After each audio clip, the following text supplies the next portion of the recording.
mean, you have offices in the States too, right? Yep. Yep. Yeah. So we have a sales and success team based in Austin, in Okay. Texas, and we have sort of smaller satellite offices as well. And we also have a office in London. I went there earlier Okay. this year. Actually, I went to the Austin office as well this year.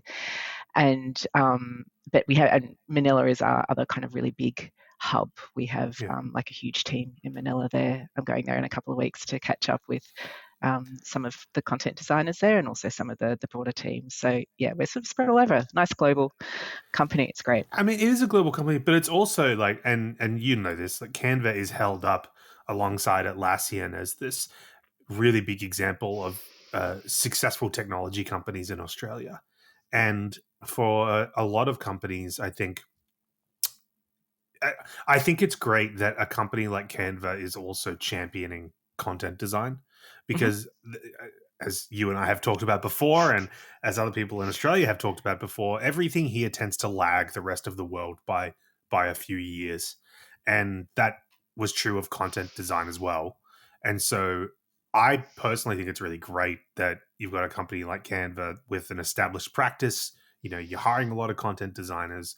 You take it really seriously, and it's, I mean, you'll have to tell me more about how it's sort of treated internally, but from the outside, it looking in, it looks like it's just respected as a design practice there. Yeah, I think one of the amazing things about Canva, I mean, we're a very design and product led company, but if you think about it, content really drives the first impression that people have of Canva. So Mm, we actually have quite a lot of responsibility to make sure that that's a really good first impression and that people automatically just understand how to use a product. They find things easy to use, simple to understand, and they're excited, and that kind of like it helps them do all the things they want to do. So I think from that point of view, we have content at the heart of a lot of the different groups and specialties, and content design specifically is part of the product design practice. So we're, best buddies with product designers, design researchers, creative technologists, visual designers, and together that in-product experience, we all work very hard to um, to create the best possible experience that we can.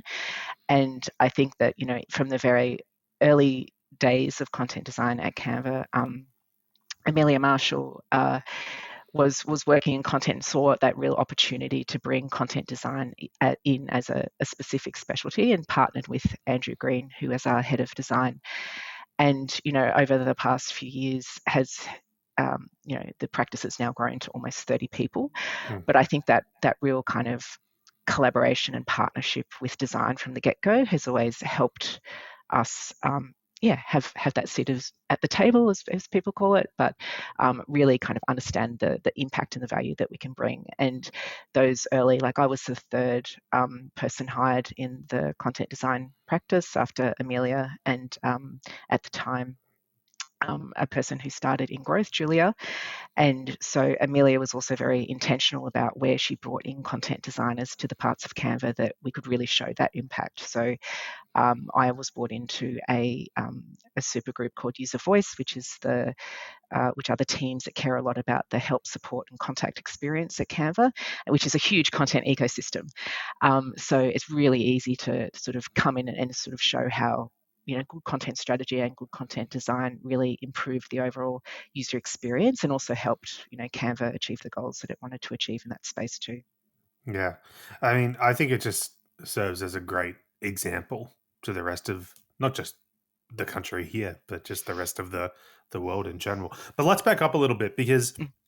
you have done quite a lot before you got to Canva, and you actually navigated a lot of work in freelancing before you got there. So, can you just give a little bit of a summary of your career up to this point and what led you to the work you're doing now? Totally, totally. So I've always been a word nerd at heart from a very, young sort of age. Was the kid that got sent away on writing camps and stuff in school. Went to university in Brisbane and studied business communication. So again, had that communication aspect and also business as a key part of what I was interested in. And in those very early days, I cut my teeth in state government, actually, working in digital but in content, and very quickly was managing web teams and things like that. And it wasn't until my two boys were just approaching school age, and I thought, hey, I'd like to do something a little bit different, managing the whole school run. And I wanted something a bit more flexible. So I had this side hustle going already, Snappy Sentences, which was my like copywriting handle, and it's still, I think, is a Twitter handle. And it was the time of Twitter as well. So Mm. I quickly turned that from a bit of a side hustle into a full-time copywriting gig. But I guess this was also the time that content strategy was just starting to form as this idea out in mostly the Twitterverse. And I followed people like Christina Halverson and Rachel Lovinger and Karen McGrain and all of these kind of, originals in that content space. And I can remember Christina saying, hey, I'm going to have this conference and I'm going to get everyone to come to Minneapolis and it's going to be amazing. And that was the first confab. And I think that was in 2011. And so I flew over to Minneapolis and went to that. And it was like, oh my goodness, these are my people. I have found my calling. I am actually a content strategist. This is what I've been doing. Because even with the copywriting work, the type of work I was working on was much more strategic. It was kind of figuring out these really complicated content ecosystems and helping people. So after that, I came back and really repositioned myself as a content strategist and still independent. But yeah, worked for some really amazing brands, Virgin Australia, Westfield, and lots of universities, and loved it to bits. Like it was just, the best of times. Lots of variety, lots of like really tricky, interesting problems to solve. But one of the things that I was missing, and it's very hard to do when you're this consultant that comes in for periods of time, is like the people aspect. I was really missing the helping, coaching others, mentoring, managing a team even. And so back in 2021, Amelia actually reached out and she said, hey, I'm growing the content design subspecialty at Canva. We have this role that we've opened up in user voice. It's probably like a good match. I know that you're not, that you're a consultant at the moment and kind of have your own business, but like, would you consider this role and applying for this role? And it was just, when sometimes the stars align, you go, yeah, it's actually the right time for me to go and pivot back to being, in-house, so to speak, but really focus on the people aspect. And at that time, we had a small team of content designers in Manila, and we were also growing more generally across the business. And it was just really good timing. So since then, I joined in May 2021. As the third hire, and we have almost 30 people in the subspecialty now. So it's had sort of quite a lot of growth in that period. Yeah. And so have you been the main driver of that growth in hiring those people and bringing them on? I mean, obviously Amelia is doing a lot of work as well, but it sounds Yeah. like you're coming in with that focus. Definitely sounds like a lot of this has been so influenced by D- your beliefs in hiring practices and so on. definitely in the user voice space. Amelia, I sort of stood in for Amelia as the head of content design when she went on parental leave. And then since then, Amelia has moved to the UK and is based out of our London office, so doing some amazing work in the data visualization group that we have there. And so I'm like permanently the head of the subspecialty now.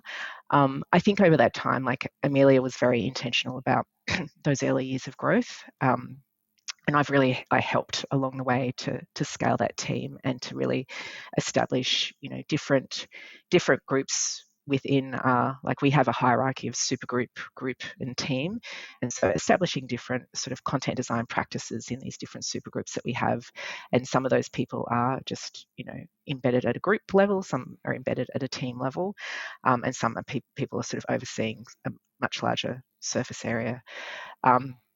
We've definitely like slowed in terms of that. Like I think we're at quite a nice size now for what we need to do. We've got really good coverage across Canva. We've got people like working on the really like the most interesting problems to solve and the new and exciting surface areas. Ben has joined recently, and that was sort of like a space that we were trying to fill out in terms of having someone with a bit of more background in AI. But yeah, we've got a really wonderful, interesting mix of experience, interests, and just passions, because content design covers so much, and people really do have different things that they want to dig into and want to become, even more of an expert in. That's great. It's cool that you have Ben on the team, because when, obviously he and I talked about AI on the podcast, and I don't want to get too much into AI. I've done a lot of conversations about it. But what I really find interesting about the type of work that the content designers are doing at Canva is because so much focus has been on using AI as a day-to-day tool to help you write. Your content designers are working on integrating AI into features that people are using every day. And so you're having to consider, what does the micro copy look like for people who are using those features? And how do you instruct them on how this works and their expectations, transparency? And to me, that is sort of designing for AI, which I find is the really interesting stuff. Like using a language model to sort of prompt some work and stuff, that's fine. But to me, like the vast majority of the interesting stuff is what your content designers are doing. Yeah, it's really interesting, and yeah, I'm happy to have AI as a different topic, but Yeah. I think the way that I look at AI, and like Ben and I have been talking about this a lot recently, is we content designers have the potential to influence kind of the three parts of AI as a product. So there's definitely the user experience of people using our products and features that are powered by AI. So they're getting the quality of the experience that we want them to have. There's definitely a whole bunch of stuff, and we have some amazing content designers focused very much on the prompt engineering, like using ChatGPT or whatever it may be. We use different things, but fine tuning those prompts so that we are getting that quality output in a consistent way, especially for our generative AI products. But there's also this really exciting space that probably some of us have done a lot. Like User Voice has actually done quite a lot, because we have Ask Canva, which is like an AI powered assistant, and we actually created, structured, designed the content that is using to feed the whole product. So I think there's a really interesting space for those who are into content modeling, into sort of structured content, metadata, and all of that, to really design what the whole end-to-end AI is going to be. And it's probably, yeah, it's a really unique situation to be that you can have that full spectrum of involvement in these products. Yeah, you're in a lucky place, which is good. But what I really want to talk to you about is, you've grown or helped grown this discipline at Canva, and you yourself have said that has come alongside a lot of people development and putting effort into making sure you're picking the right people, but also that, I guess, these are my words, not yours, but like nurturing them and helping them Yep. grow and so on. And it's this is a an appropriate topic right now, because at the moment, all around the world, not just in Australia, the number of entry level roles in content design has really sort of dried up a little bit. Mm. And that's due to a range of different factors. When economic growth dips and companies go into profit mode, they want people who can hit the ground running rather than having to train up a bunch of new people. I think it's short sighted, but it makes sense. Yep. Um, so, and the other part of this is that I made a post on LinkedIn recently about how content designers, I think, need to, see the biggest ecosystem of product and sort of lift their heads up and sort of look around and see what's going on. And one of the comments on that, which I thought was, really appropriate, was, a lot of the time it's not that content designers don't have these skills, it's that their leadership or their management is not helping them along. And I thought that was a great comment. And it is a reminder that for content designers who, one of the big themes on this podcast is thinking strategically as a content designer and thinking beyond the screens you're looking at. But it really requires, I think, a really robust leadership to help Mm. people get there. So I would love to hear about how you approach this at Canva, and the types of principles that you bring to the leadership that you're doing, and how you're helping the content designers there grow in their discipline and, yeah, Yeah, achieve cool. senior roles or whatever they want to do.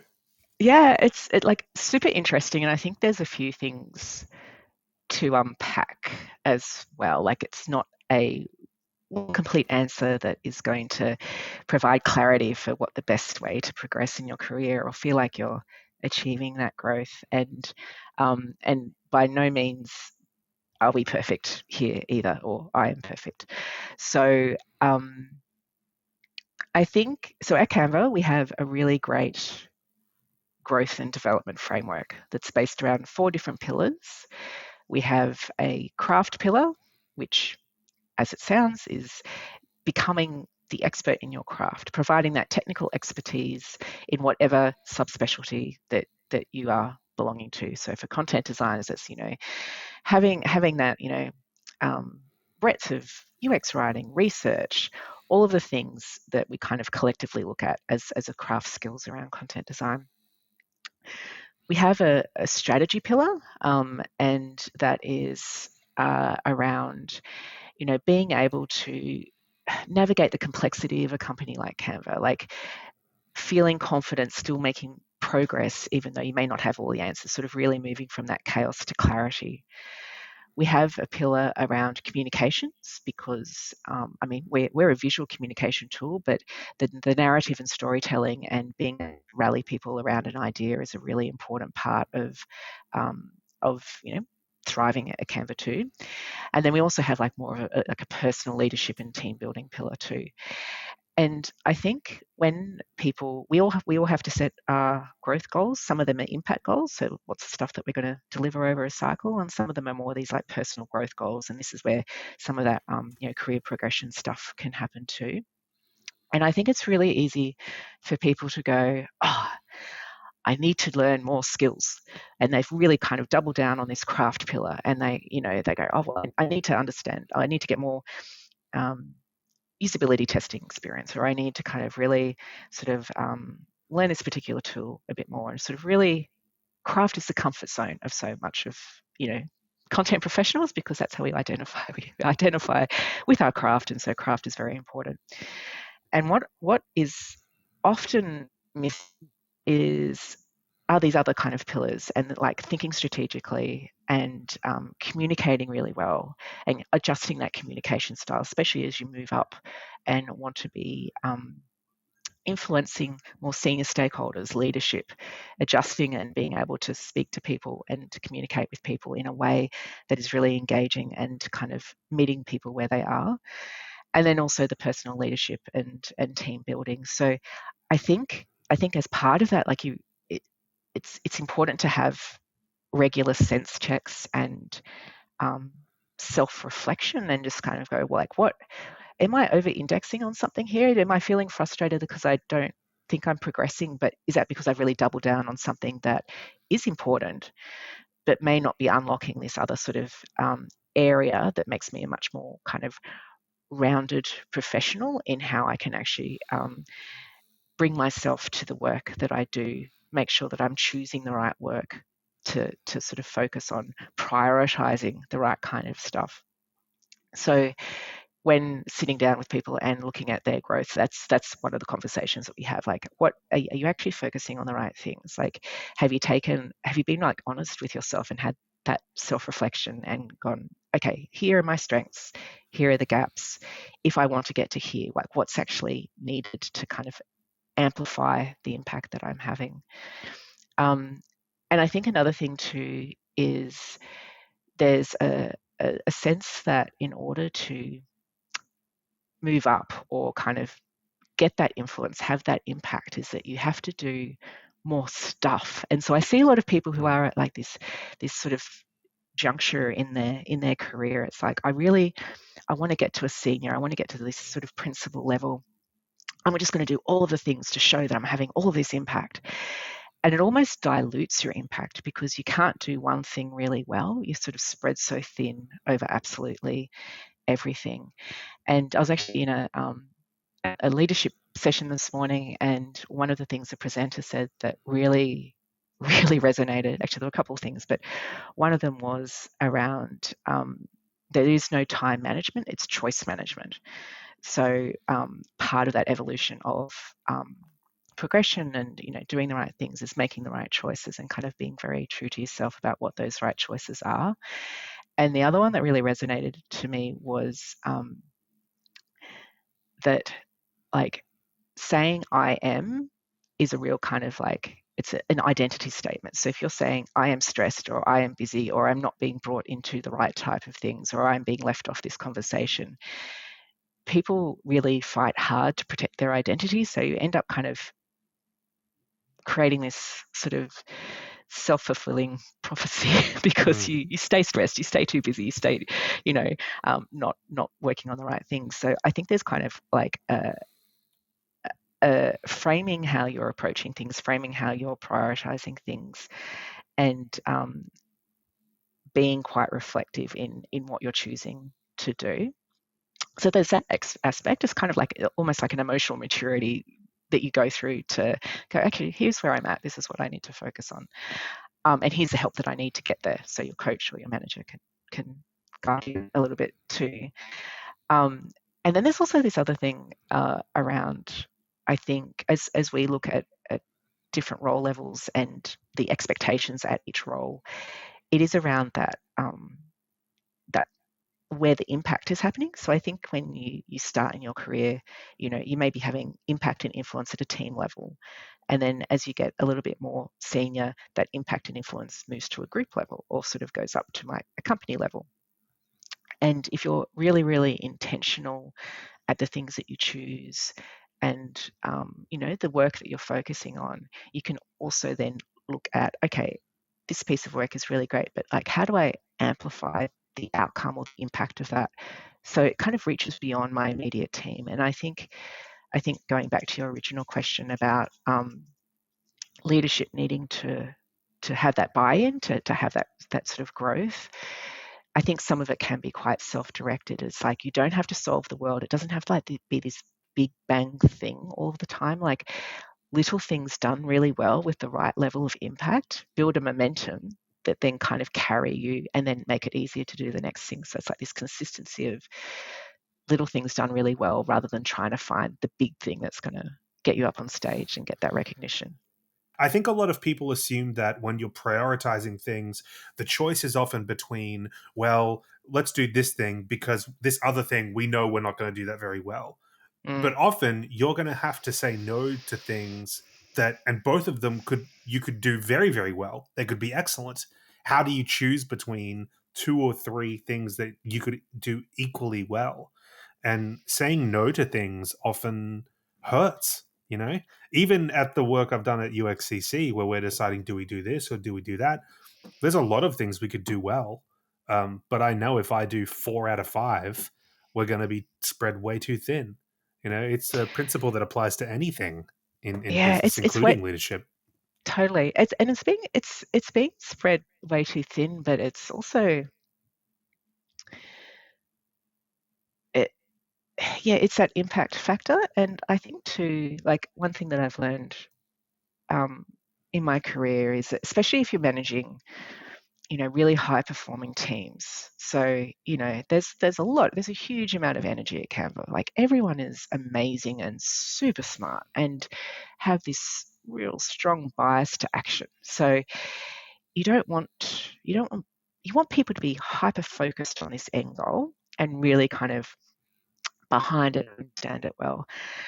And I think sometimes when we do spread ourselves too thin, it almost leads to this weird feeling of lack of progress. And, or if we try and look at things too big, like try and take off too much of a chunk at a time, um, you don't have that incremental feeling of progressing to the next step.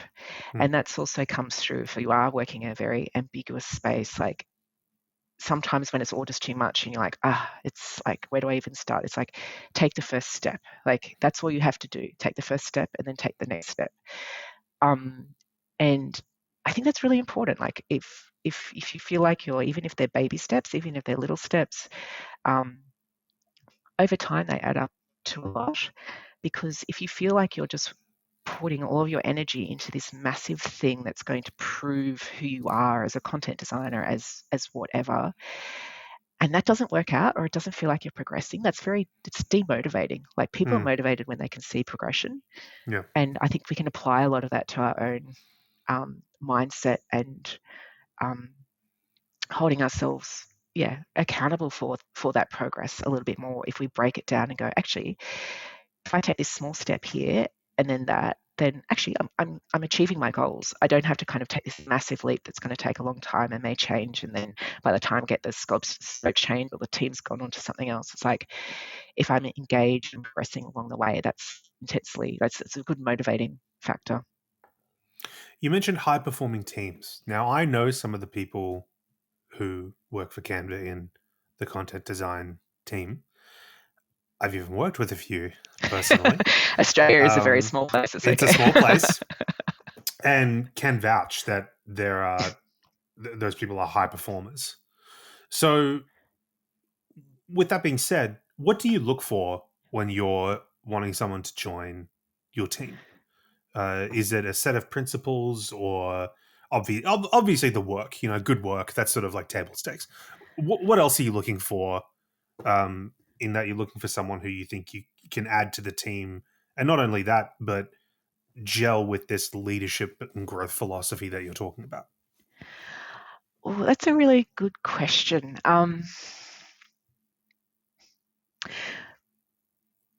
We are very deliberate to make sure that we're not creating a team of all of the same people. We want Mm, diversity in our team. We want different experiences. We want different backgrounds. We don't want everyone talking, in an echo chamber together. Like, we want sort of diversity of opinion, diversity of people. So I think the common thread that links a lot of people together here is a real growth mindset mm, and that adaptability to change. And we're mm. not perfect. Like, some of this stuff is really, you know, can be frustrating or painful or feel like that, there's thrash at different times. But ultimately, people who kind of have that mindset of, I'm confident I can learn new things. I'm confident I can figure this out. I'm curious and interested to see what this is.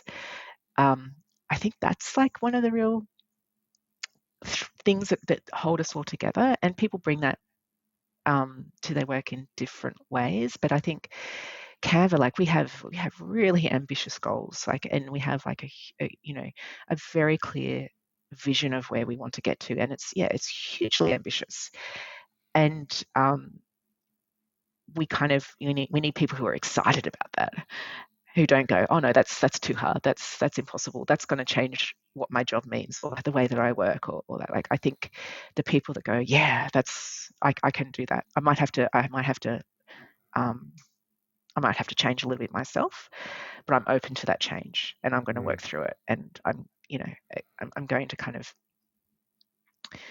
yeah, invest in myself as much as like investing in this sort of vision and mission that the company has. The adaptability is a big one, Yeah. because there are companies that you can work at where the goals are pretty much set, the work is pretty steady, and you can obviously things change, but you can expect a little bit of a little bit of change, but like consistency is the main thing. Um, when I was at MYAB, the month after I joined, the company went public, and then a couple of years later, it was bought by private equity. So, and as you would know, when private equity comes in and buys a business, um, all sorts of things change Yeah, internally. Some good, some not so good, and the work that you're doing also changes. And you need it can be very frustrating for people to hear, "Oh, that work you've been doing for the past 3 months, sorry, wrap it up. We're doing something else." yeah, And a lot of people take that personally, totally. and it can be very, very frustrating. And I think, yeah, if you're going to operate in an environment where you're trying to get a lot of stuff done, and I have to say, at the Content Collective, like even though the people I've hired haven't necessarily been content designers, I've had to explain to people, look, you might wake up one day and we've shifted because we need to do things quickly.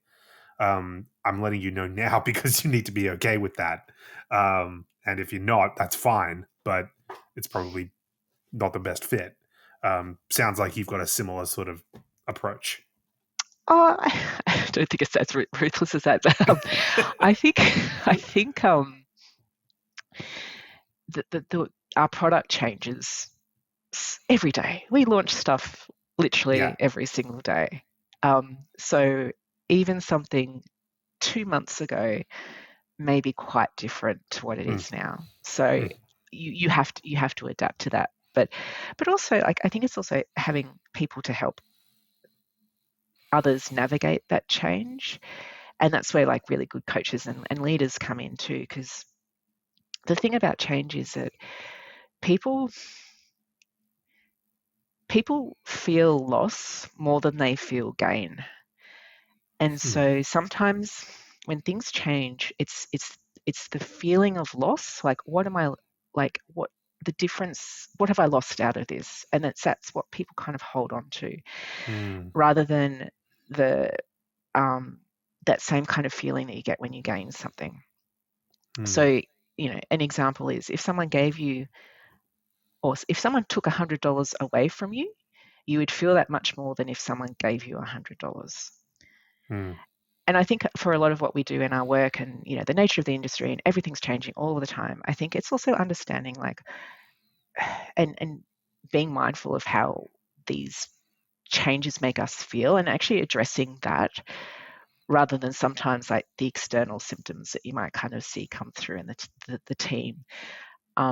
So that's also part of it. Like, that's part of why we do have growth goals and these other things too, because we're recognizing that, in this like environment where very fast paced, lots of change and everything, like, how do we make sure that the things that people have to adapt to and maybe leave behind, like, we're kind of making people feel comfortable about that, mm. and helping them kind of see the stuff that they're gaining, as well. What's been the biggest challenge for you in that process? And I don't necessarily just mean among the team and, growing the team and making sure that you're bringing people along for the ride and so on, but also for you personally. What has that been like? Because, you've operated on your own terms pretty much for a long Oh time, yeah. or relatively, on your own terms. Yeah. And now you're in this big machine, which, as you described, has massive goals and almost like you're putting the tracks down ahead of the train. Um, what has that been like, both for you, yeah, leading the team, and then for yourself? I think, I think anyone who has worked as a consultant or worked even in an agency environment, there's like, you like that. Like, I like to be, when I was kind of considering, um, coming to Canva, like, one of the things that I had to figure out was like, well, I'm really going to miss working for all of these different clients, and sort of coming Mm, up with, coming against these like really gnarly challenges in different industries, in kind of with different kind of customers. And that was my, when you think about change and fear of loss, that was what I was fearing. that I was going to lose was that variety, that kind of, um, yeah, just different things coming my way. And that hasn't, that has definitely not been the case at Canva, because everything, there is a variety. There is like these different gnarly problems to solve all of the time. I think, I think the biggest thing for me to learn has been actually, and this may not answer your question entirely, but I think coming in and being a coach and sort of coaching teams before I took over as the head of the subspecialty as well. The biggest shift between going from leading a team and making sure helping others um, grow and sort of thrive with what they're doing, and then becoming like the head of the subspecialty. I shift from being like this cheerleader at the sidelines, like getting everyone sort of together and moving in the same direction, to be much clearer about the direction everyone needed to head in. And it sounds really like tiny, but that's been something that I've been trying to work on a little bit more, is not like to be a little bit more opinionated about stuff. Like I have some very clear opinions about different things, the work that we do, our goals and everything. But I think dialing that up a little bit more, so it's even more clear for the rest of the team to go, okay, this, in order for people to feel like they're rowing in the same direction, they need to have the direction there clear for them. And as a leader, that's my kind of job to do, to set everyone on the right path. So I think that was like a bit of a shift in going from managing just one or two teams to suddenly managing like a collection of people, or structured differently, working in different surface areas and everything, like to really bring people together. I think for the rest of everyone else, I think as we've grown, we're, as I said before, we've got about 30 people now in the subspecialty.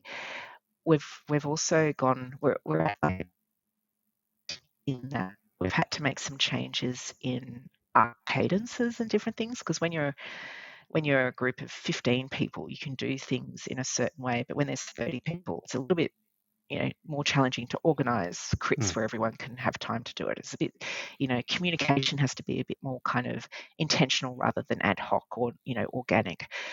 And so I think that's also a place that where we're at the moment, is really fine tuning what it means to be at the size that we're at, but still having the right, like we have an incredibly tight, wonderful culture within content design. Like we're really, really caring and supportive, and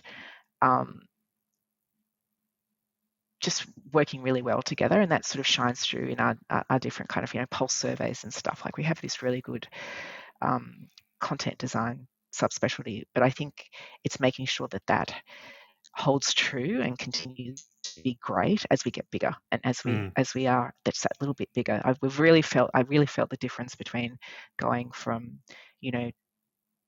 25 people to 30 people. Like it was just this moment in time. It's like, oh, you can feel that we're a bit bigger. We have to do things a little the bit change is differently. exponential, right? Yeah. I think, well, for one thing, I think when I think of companies that have robust content design teams, certain companies come to mind. Meta is one. They have obviously a very established content design practice. Netflix, I know, has one. Certainly, Google not so much, because I know that they have practices, but they tend to be sort of like spread out.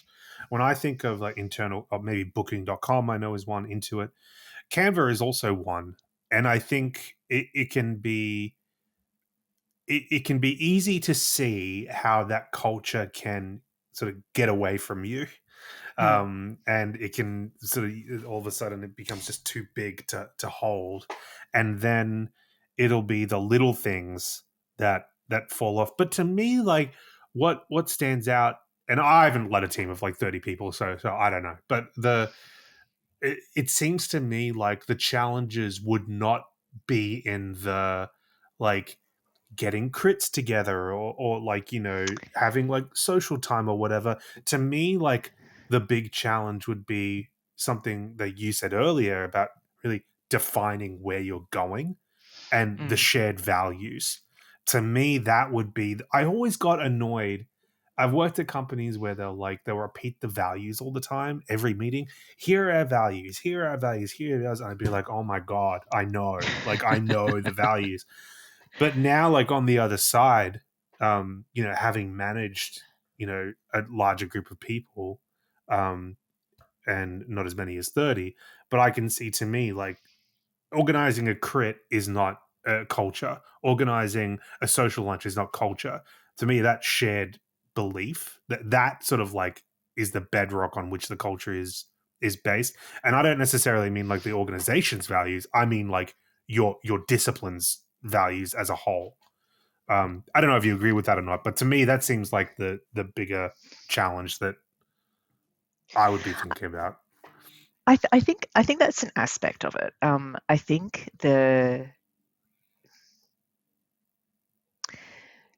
feeling like you belong in a team or a subspecialty, there is like those moments of connection, and how that comes apart comes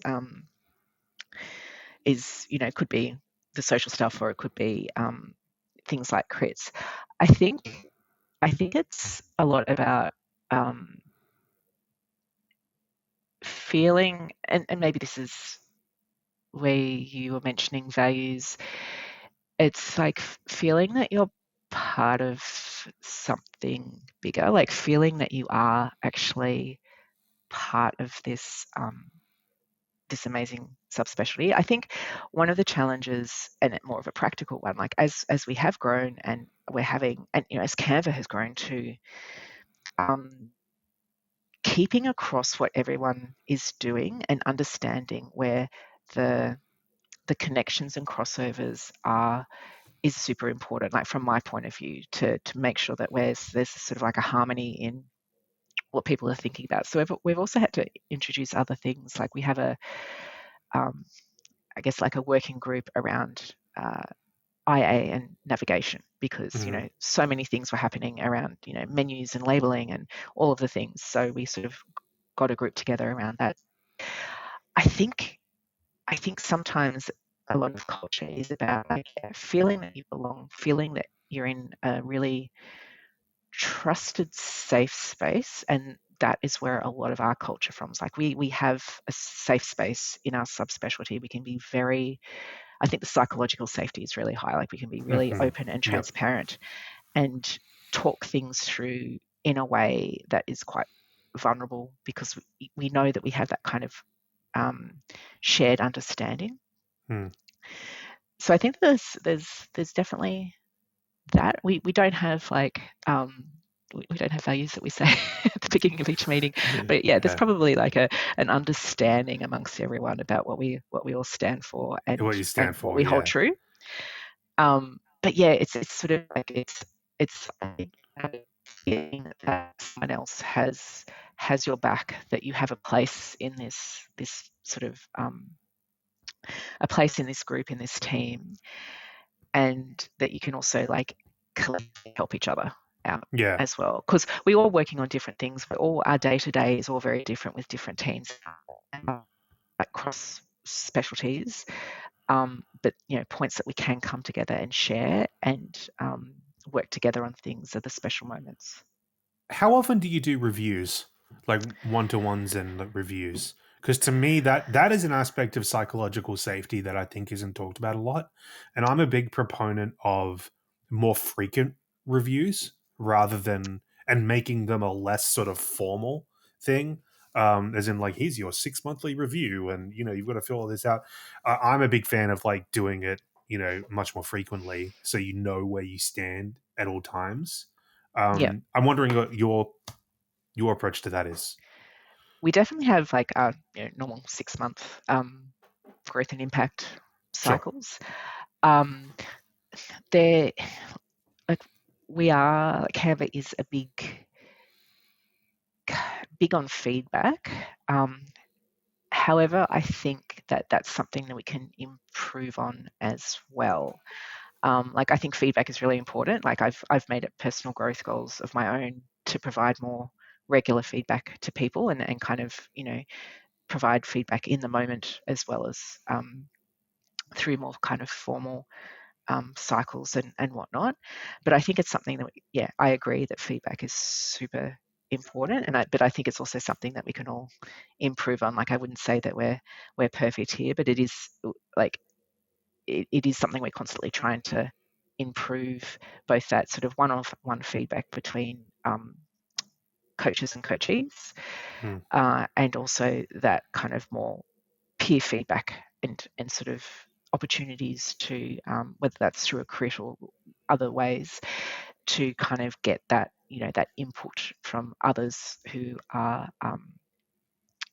working on the same things or are part of the same craft and everything. Because I think there's different types of feedback that are good to come from different people as well. mm.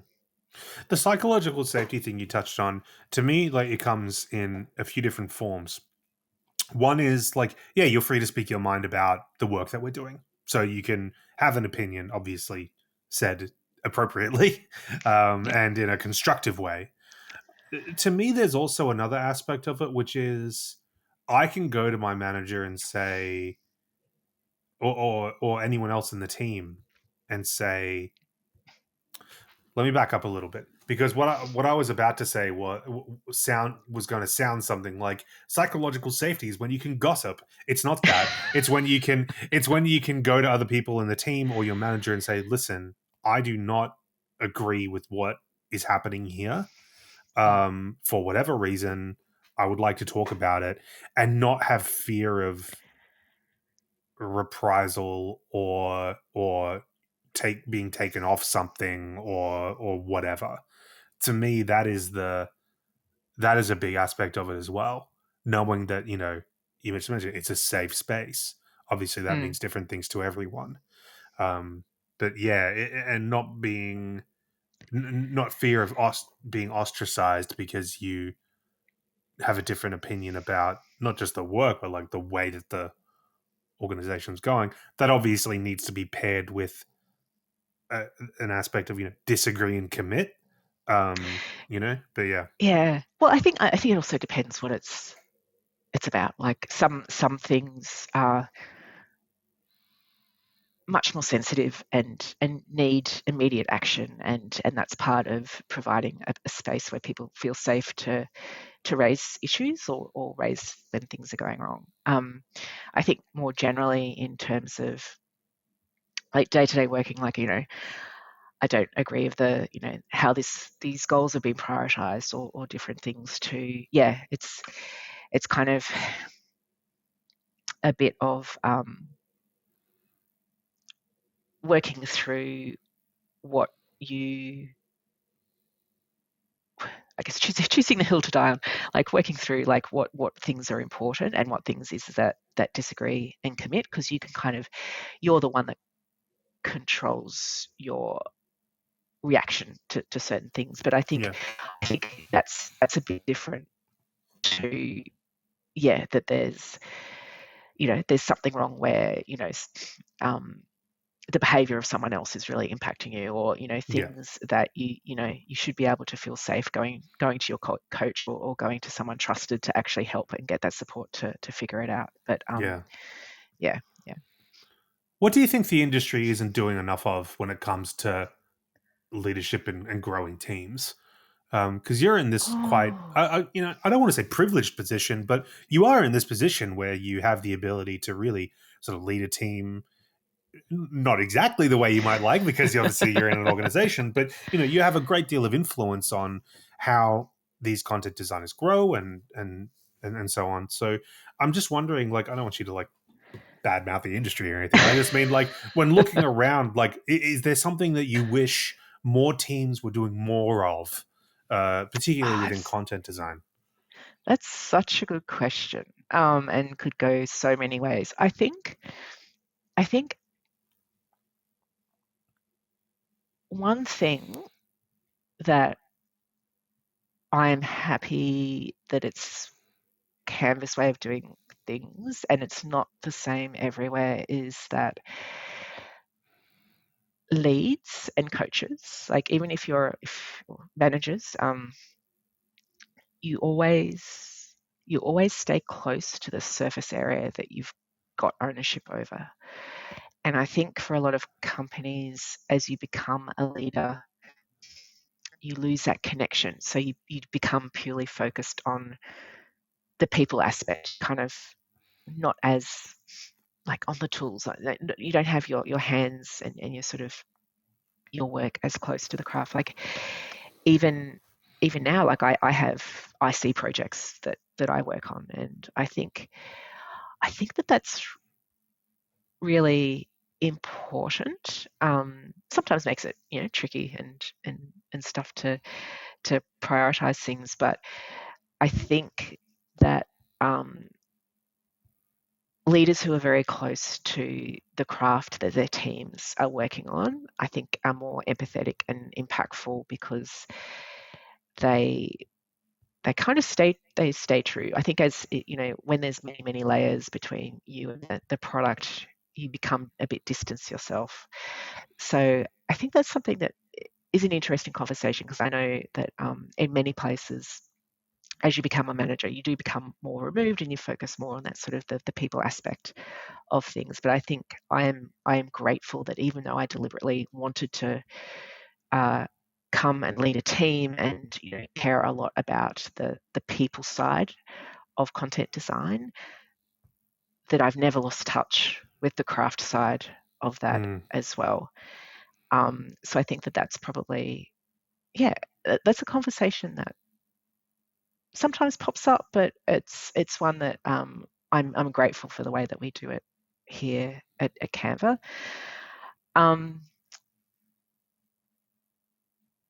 Otherwise, I think there's a lot of fear in the industry. Actually, I will mention AI one last time. I've been around forever.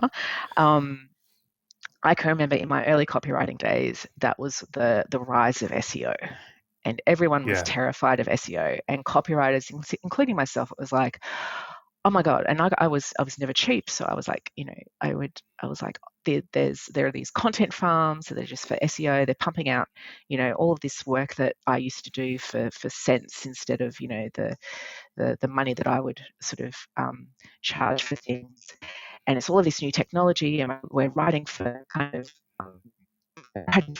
spies and robots and all of these things. And it was like the industry was quite scared. And I think AI is different, but it's also like we have to, like, if we focus too much on the loss, we'll never realize the gains. And I think as an industry, we need to have a bit of a mindset shift about that as well, because we have a huge potential to design an incredibly exciting, amazing, ethical experience for all of these people around the world. But if we focus too much on what we're going to lose out of it, that's all we'll hold on to. We won't kind of really leap forward and take on what the real opportunities are. I 100% agree. And I think that's probably a good place to end it, because we've run out of time and that conversation's flown by. I feel like I've really, really learned a lot more about you and your leadership style in this hour. So I hope everyone else has as well. If people want to connect with you, where can they find you online? LinkedIn. LinkedIn is the easiest, and happy to connect with people who get in touch. Excellent. So if you want to work at Canva, go speak to Sally. Sally, thank you so much for talking today. This has been great. No worries. Thank you.